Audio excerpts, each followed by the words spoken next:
Did you know the dark side of the Roman conquest on Egypt? The Roman conquest of Egypt, beginning in 30 BC with the fall of Cleopatra VII and Mark Antony, marked the start of an era of significant cultural and socio-economic shifts within the region. To fully grasp the implications of the Roman occupation on Egypt, one might refer to both the tangible policies imposed by the Romans and the subsequent transformations in Egyptian society. Under Roman rule, Egypt was designated as an imperial province of immense importance, primarily due to its prodigious grain production.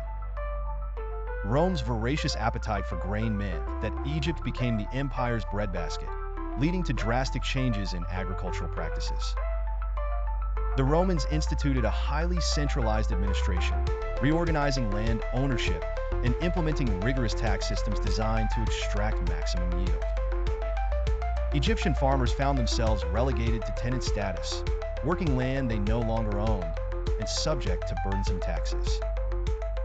Hierarchical structures were reshaped to elevate Romans and Greeks above the native Egyptians, a change that permeated everyday life. The Romans, leveraging their position, often took control of prime land areas, further intensifying class divisions. This privilege extended to Roman citizens residing in Egypt, who frequently enjoyed preferential treatment in both legal and economic matters.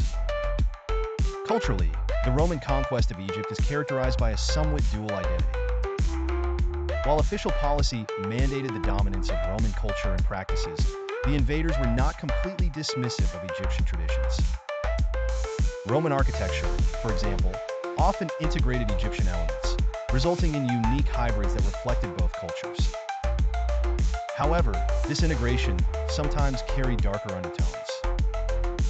Egyptian religious practices, closely intertwined with politics and daily life, faced systematic suppression. Temples were subject to increased state control, and Egyptian priests, once powerfully autonomous, found themselves under strict oversight. Additionally, Roman exploitation of Egypt extended to its people, who faced relative poverty and hardship compared to those profiting from the occupation.